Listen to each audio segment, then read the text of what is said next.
नमस्कार, आप देख रहे हैं द स्पोर्ट्स पॉडकास्ट और मैं हूं आपके साथ आपका अपना होस्ट शिवम और आज हम चर्चा करेंगे boxing day test match day 2 की। किंतु एक टेस्ट मैच जो अभी खत्म नहीं हुआ है, उस पे अभी हम चर्चा नहीं करेंगे।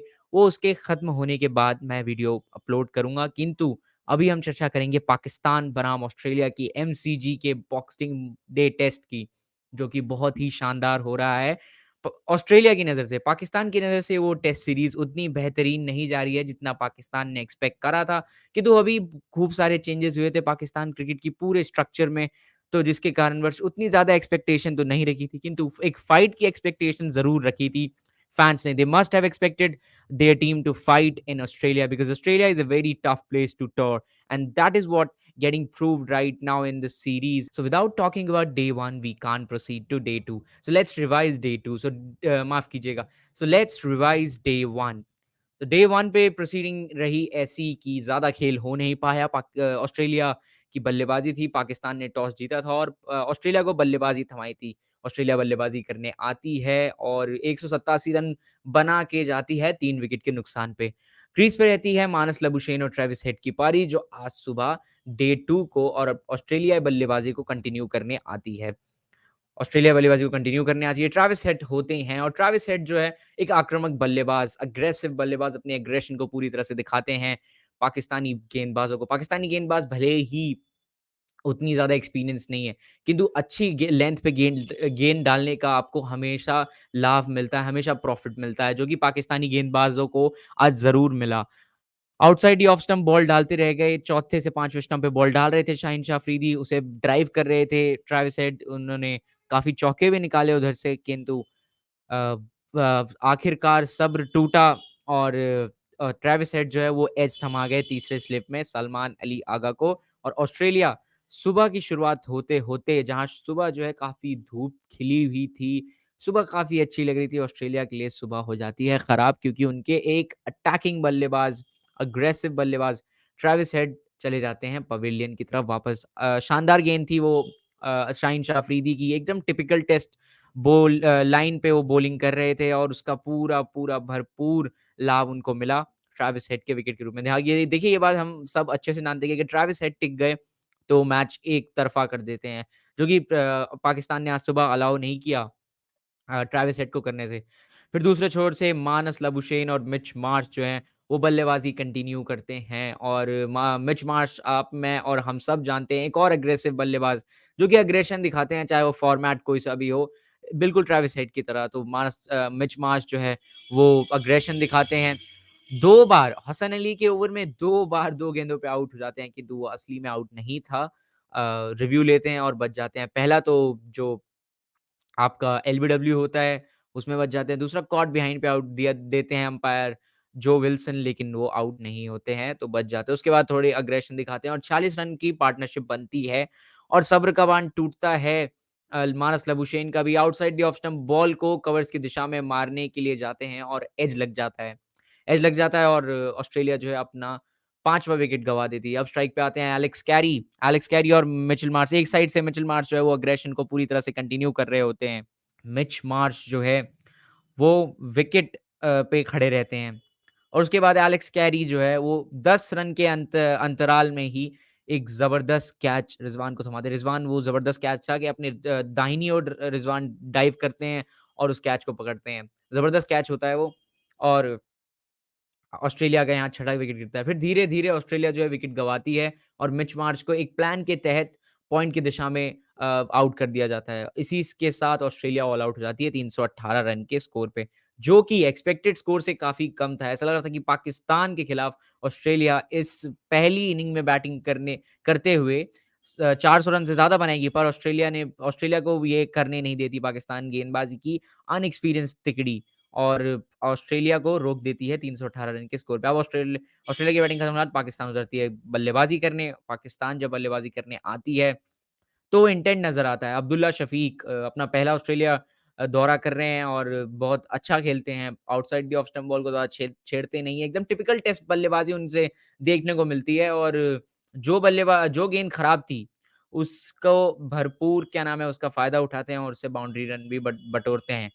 तो इस तरह से पहले सेशन में माफ़ कीजिएगा, पहले सेशन में ही पाकिस्तान की बल्लेबाज़ी के दौरान तो जो ऑस्ट्रेलियाई गेंदबाज़ की माफ़ कीजिएगा, तो ऑस्ट्रेलियाई गेंदबाज़ी जो रहती है तेज़ गेंदबाज़ी, वो पाकिस्तानी ओपनर्स को पवेलियन वापस नहीं भेजाती। फिर बुलाया जाता है ऑस्ट्रेलिया के ट्रम्प कार्ड नेथन लायन को। नेथन लायन 500 से ज़्यादा टेस्ट विकेट ले चुके हैं और इसी सीरीज़ में उन्होंने अपनी 500 टेस्ट विकेट जो है कंप्लीट करे हैं। तो नेथन लायन को बुलाया जाता है और नेथन लायन की गेंद पर कवर ड्राइव मारने के चक्कर में इमामुल हक दूसरे स्लिप में को कैच थमा देते हैं। तो उसके बाद इमामुल हक की पारी होती है यहीं समाप्त। अब यहाँ से पाकिस्तान के लिए था क्वेश्चन मार्क कि यहाँ से पाकिस्तान क्या करेगी? आते हैं कप्तान शान मसूद कप्तानी पारी खेलने। जी हाँ, और नेथन लायन को टेक ऑन करते हैं। स्टार्टिंग से ही नेथन लायन को सेटल नहीं होने देते अपने खिलाफ और निकल-निकल के शॉट्स लगाते हैं। जिसके कारणवश नीदरलैंड उनके खिलाफ जो है वो सेटल नहीं हो पाते हैं और दोनों मिलकर एक ज़बरदस्त पार्टनरशिप करते हैं दूसरे विकेट के लिए। 123 रन पे 1 विकेट होती है पाकिस्तान और जिसमें 62 रन यानी कि 62 रन जो है वो अब्दुल्ला शफीक ने बनाए होते हैं और 54 रन की पारी जो है वो उनके कप्तान शान मसूद खेलते हैं। शान मसूद की कप्तानी पारी जो है वो समाप्त होती है नेथन लायन के ही गेंद पे जब वो अग्रेशन को ही दिखाने जाते हैं, जब वो काउंटर अटैक करने जाते हैं नेथन लायन को, तब वो शॉर्ट पॉइंट पे कैच थमा देते हैं और उसके साथ शान मसूद की पारी समाप्त हो जाती है। ऑस्ट्रेलिया जो है वो बैक फुट पे होती है और पाकिस्तान ड्राइविंग सीट पे होता है टू बी वेरी ऑनेस्ट क्योंकि उस समय ऐसा लग रहा था कि पाकिस्तान यहाँ से आज 250 रन तो कम से कम बना ही लेगा और पूरी तरह से ऑस्ट्रेलिया को बैक फुट पे धकेल देगा। पर ऑस्ट्रेलिया के पास एक ट्रम्प कार्ड है जो कि है खुद कप्तान पैट कमिंस। पैट कमिंस गेंदबाज़ी करने आते हैं और अब्दुल्ला शफ़ीक को ज़बरदस्त तरीके से कॉटन बोल्ड आउट करते हैं। पता नहीं वो कैसे पकड़ लेते हैं, वो कैच इम्पॉसिबल था पर पैट कमिंस आजकल जिस चीज़ पे हाथ रख रहे हैं उसे सोना में तब्दील कर देते हैं और उस चीज़ को भी उन्होंने सोना बना दिया। आते ही क्विक सक्सेशन में against the run of play Pakistan जो है वो 3 विकेटें गँवा देती है। बाबर आज़म 1 रन के स्कोर पे बोल्ड हो जाते हैं और उसके बाद आते हैं सऊद शकील को भी बोल्ड आउट करते हैं जॉस हेज़लवुड और इधर से पाकिस्तान का दिन समाप्त होता है। 194 रन, 6 विकेट के नुकसान पे क्रीज़ पे टिके हुए हैं अभी मोहम्मद रिज़वान और पाकिस्तान के लिए है ये समस्या। ये सोचने योग्य विषय है पाकिस्तान के लिए कि कल वो कैसे खेलेंगे, उस पे भी हम चर्चा करेंगे। लेकिन पहले हमारे प्लेयर ऑफ द मैच जो मैं आज के भैया प्लेयर ऑफ द डे जिसे मैं कहूँगा वो रहे मेरे लिए अब्दुल्ला शफ़ीक। बंदा पहला अपना ऑस्ट्रेलिया का दौरा कर रहा है, लेकिन भाई बंदे ने क्या क्रिकेट खेली है ऑस्ट्रेलिया में। मतलब एक्सपेक्टेड नहीं था मेरी तरफ से कि हाँ, कि अब्दुल्ला शफ़ीक आएँगे, इतनी अच्छी तरीके से सेटल हो जाएँगे। मिचेल स्टार्क, पैट कमिंस और जॉश हेज़लवुड को अच्छी-अच्छी ड्राइवें लगाएँगे, पुल शॉट लगाया उन्होंने, हुक शॉट लगाया। मतलब देखने योग्य बल्लेबाज़ी थी, एकदम प्योर टेस्ट इनिंग लग रही थी और अगर वो अनहोनी तरीके से या वो अनहोनी कैच नहीं होता तो शायद अब्दुल्ला शफ़ीक विकेट पे खड़े रहते। एक बड़ा प्रश्न है, क्या नाम है, पाकिस्तानी बल्लेबाज़ी के लिए कि क्या एक बल्लेबाज़ आपको ये मैच जिता सकता था? नहीं जिता सकता था। तो इसीलिए एक बल्लेबाज़ पे रिलाय ना करे पाकिस्तान लेकिन अब्दुल्ला शफ़ीक को की करनी पड़ेगी तारीफ़। अच्छी बल्लेबाज़ी करी यंग मैन ने और अगर मैं बात करूँ ऑस्ट्रेलिया की तरफ से खुद कप्तान पैट कमिंस जब पूरी तरह से चीज़ें जो है वो एडवर्स होती जा रही थी, पैट कमिंस बॉल हाथ में लेते हैं and he made sure that Pakistan should not dominate them and he did not allow Pakistan to dominate. He actually dominated Pakistan by removing or by scalping 3 wickets in a very quick succession, which allowed Australia to make the grip on the game and which allowed Pakistan to lose their grip on the game because I was considering Pakistan to actually bank on today to actually capitalize the start which they've got in batting and having batsmen like San Mashrood, Babar Azam, Abdullah Shafiq on the strike, they could have certainly done that in a very better manner. But as far as Babar Azam is concerned, he is right now going through his lean patch. He was removed from his captaincy. Now he is struggling against the pace bowlers of Australia in Australia. So that's a point of concern for Pakistan, which they need to ponder as far as the proceedings for Pakistan are concerned. But as I am talking about, Dean Alger has scored 100 in his farewell Test series. Oh, what a man Dean Alger he is. He's playing right now is the farewell Test series. He is supposed to be retired after the end of this series against India, and he has scored his 14th 10th Test century in his penultimate game of Test cricket. So kudos to Dean Algar. But as far as the uh, talks, or as far as the discussions of pitch is concerned, the pitch is looking completely opposite for South Africa. Being the native, they are absolutely capitalizing each and every ball or each and every bad delivery which gets bowled by the team India bowlers, and they are really banking on, and they are really trying to climb over team India. They are right now climbing over India.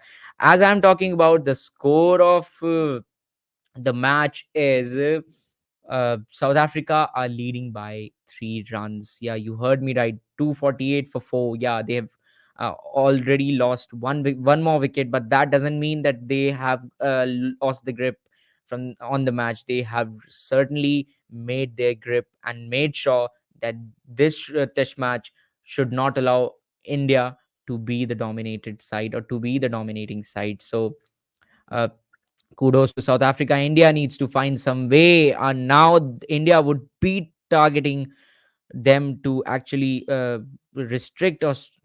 India now would be targeting to restrict South Africa under 300. I know that that would be a very uh, tough task for Team India, but they need to do it if they want to win this test match. Otherwise, South Africa will take on this test match or take away this test match from the hands of Indian cricketers. That is what I can present in front of you in the form of match review.